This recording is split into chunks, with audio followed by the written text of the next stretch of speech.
बहुत समय पहले की बात है। राजस्थान के छोटे से गांव। दो भाई रहते थे। मनोज और पवन दोनों एक ही माँ की संतान थे, लेकिन दोनों के स्वभाव में जमीन आसमान का फर्क था। मनोज बड़ा भाई था, स्वभाव से तेज चालाक और लालची। उसे हमेशा जल्दी अमीर बनने की चाह थी। वही पवन छोटा था, बिल्कुल शांत स्वभाव अपने नाम की तरह। वह बहुत मेहनती था। उनके पिता विजयपाल जी गांव के एक सीधे साधे किसान थे। उन्होंने अपनी पुरखों की जमीन खेत खलियान बड़ी मेहनत से संभाले थे। लेकिन दुर्भाग्यवश उनका निधन हो गया। विजयपाल जी की मृत्यु के बाद दोनों भाइयों पर घर की जिम्मेदारियां आ गईं। मां भगवान देवी हर रोज प्रार्थना करती थीं कि दोनों बेटे मिलकर काम करें। लेकिन मनोज के मन में लालच होने के कारण उसने बंटवारे की बात उठाई। भाई, आप ये क्या कह रहे हो? दोनों भाई मिलकर काम करेंगे, इसमें बंटवारा कैसा? बेटा, ये क्या कह रहा है? मुझे इस उम्र में ये सब देखना पड़ेगा। तुम अपने पिताजी की जमीन का बंटवारा करना चाहते हो? इसमें गलत भी क्या है? वैसे भी पिताजी ने मरने से पहले मुझे एक बार कहा था कि मैं बड़ा हूं, इन खेतों पर मेरा हक ज्यादा है। मां के बहुत समझाने के बाद भी मनोज नहीं समझा और पिताजी की आधी जमीन बेचकर शहर चला गया। माँ, तुम परेशान मत हो। मैं दिन रात मेहनत करूंगा। इस मिट्टी से बहुत यादें जुड़ी हैं हमारी। ठीक है बेटा।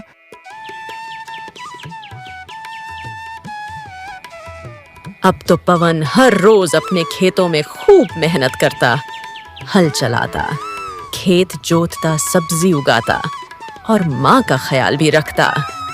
पवन के लिए वह बची हुई जमीन उसका पूरा संसार बन गई थी। वह बस दिन रात खेतों में मेहनत करता और दूसरी तरफ मनोज काम की तलाश में इधर-उधर भटकता और काम मिल जाने के बाद अपने लालची स्वभाव के कारण हर जगह से निकाला जाता। धीरे-धीरे करके मनोज शहर में अपना काम करने लगा। शुरुआत में उसने अच्छा पैसा कमाया। महंगी गाड़ियां, मोबाइल शहर की चमक धमक में पूरी तरह डूब गया। वह जब भी गांव जाता अपने छोटे भाई पवन का मजाक बनाता। अरे तू तो गांव का गवार ही रहा, तुझे अभी भी इन खेतों गाय गोबर के बीच ही काम करना है। पवन कुछ नहीं बोलता, बस नीचे गर्दन करके खड़ा रहता है। देख, मेरी तरह मैं अब शहर में रहता हूँ, चमचमाती गाड़ियों में घूमता हूँ और तू कीचड़ में काम करता है। पवन अपना मजाक बनते देख वहां से चला जाता है। मुझे मेरे खेतों से कितना लगाव है, कोई नहीं समझ सकता। पवन ऐसा सोचकर अपने खेतों में जाकर काम करने लगता है, क्योंकि उसे खेत खलियान मिट्टी की खुशबू और मेहनत से ही लगाव था।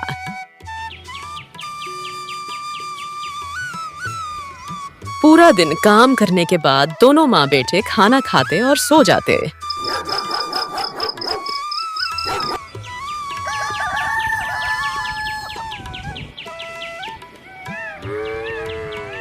पवन ने पिता के जाने के बाद माँ को संभाला, गाय भैंस पाली और खेतों में खूब मेहनत करके सब्जियां भी उगाई। मेहनती होने की वजह से उसने गांव के लोगों के बीच अपनी इज्जत भी बना ली थी। मुझे हमेशा इस बात का दुख रहेगा कि कैसे तेरे बड़े भाई ने तेरे पिताजी की आधी जमीन बेच दी। तुम चिंता क्यों करती हो? मैंने दिन रात मेहनत करके पैसे जोड़ लिए हैं और फसल भी काफी उपजाऊ हुई है। मैं कल ही साहूकार के पास जाकर वह आधी जमीन भी वापस ले लूंगा जो भैया ने उसे बेची थी। अगले दिन पवन साहूकार के पास जाकर अपने पिताजी की वह आधी जमीन ले लेता है और मेहनत करके साहूकार के सारे पैसे चुका देता है। इधर सरपंच को जब मनोज की शान शौकत के बारे में पता चलता है तो वह अपनी बेटी का विवाह उससे करना चाहता है। मनोज को जाकर कहो कि सरपंच जी ने बुलाया है। जी सरपंच जी।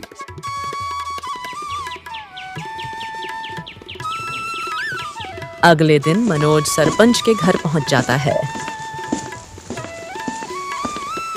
सरपंच जी, आपने बुलाया? आओ मनोज, बैठो। मैं चाहता हूं कि तुम मेरी बेटी से विवाह कर लो। सरपंच की बेटी निक्की बहुत ही सुंदर, शहरी सपने नखरे वाली लड़की थी।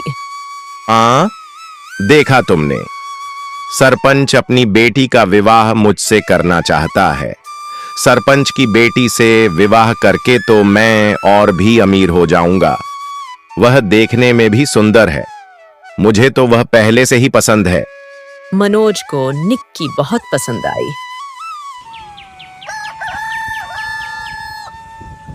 जल्दी दोनों का विवाह हो गया। गांव में कई दिनों तक शादी की धूम रही। उधर पवन चुपचाप अपने खेतों में मेहनत करने लगा। मां भगवान देवी अब बूढ़ी हो गई, लेकिन पवन की देखभाल ने उन्हें अकेलापन महसूस नहीं होने दिया। कुछ महीनों बाद पवन का विवाह हो गया। उसकी पत्नी सरोज गांव के एक गरीब किसान की बेटी थी। वह ज्यादा पढ़ी लिखी नहीं थी, लेकिन वह आत्मसम्मान, ममता और परिश्रम की सच्ची चमक थी। शादी के बाद पवन और सरोज का जीवन बहुत ही साधारण था। वह सुबह जल्दी उठकर खेत जाती, दोपहर में घर लौटकर मां की सेवा करती और रात को चूल्हे के पास बैठकर रोटियां सेकती।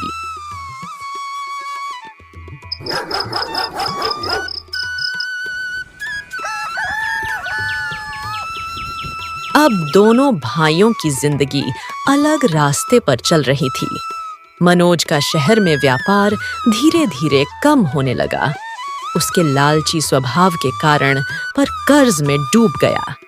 ऊपर से निक्की हर रोज नई डिमांड करती। मुझे नई साड़ियाँ चाहिए, यह वाली साड़ियाँ पुरानी हो गई है। मेरी सहेलियों हंसती है कि तुम मुझे नई साड़ियाँ नहीं दिला सकते। इस महीने काम चला लो, अगले महीने पैसे आएंगे तब ले आना नई साड़ियां। इस हफ्ते पार्लर भी जाना है, शादियों का सीजन है, फेशियल करवाना पड़ेगा ना, अच्छा दिखने के लिए। अरे 3 महीनों से अच्छी कमाई भी नहीं हुई, कहां से दूं इतने सारे पैसे तुम्हें? ग्राहक आते ही नहीं माल लेने। भूलो मत, मैं सरपंच की बेटी हूँ। अगर मुझे पहले पता होता कि तुम्हारे पास पैसे नहीं है तो मैं तुमसे कभी शादी नहीं करती। निक्की घर के किसी काम को हाथ नहीं लगाती। खाना नौकर बनाते, बर्तन सफाई सब नौकर करते। जैसे नुकसान बढ़ा, नौकर भी चले गए। दुकान सील हो गई, घर नीलाम हो गया। मनोज और निक्की सड़क पर आ गए। तुम्हारी वजह से हम सड़क पर आ गए।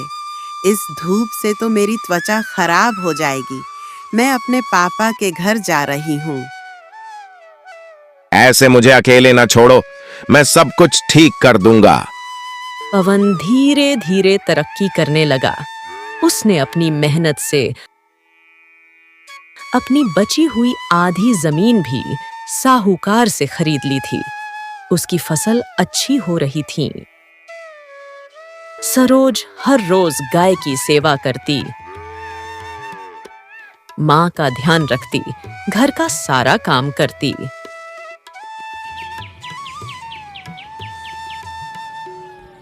एक दिन गांव में मनोज लौट आया। पैदल थका हुआ, चेहरे पर शर्म उसने देखा। पवन गांव के सबसे मेहनती किसानों में गिना जाता है। मुझे माफ कर दो मेरे भाई, मुझसे बहुत बड़ी गलती हो गई जो मैंने लालच में आकर अपने खेत उस साहूकार को दिए। जो हुआ उसे भूल जाओ। अब हम दोनों भाई मिलकर अपने खेतों में मेहनत करेंगे। दोनों भाई मिलकर रहो, यही तुम्हारे पिताजी चाहते थे। निक्की भी अपने पिता के घर से लौटकर अपने ससुराल आ जाती है।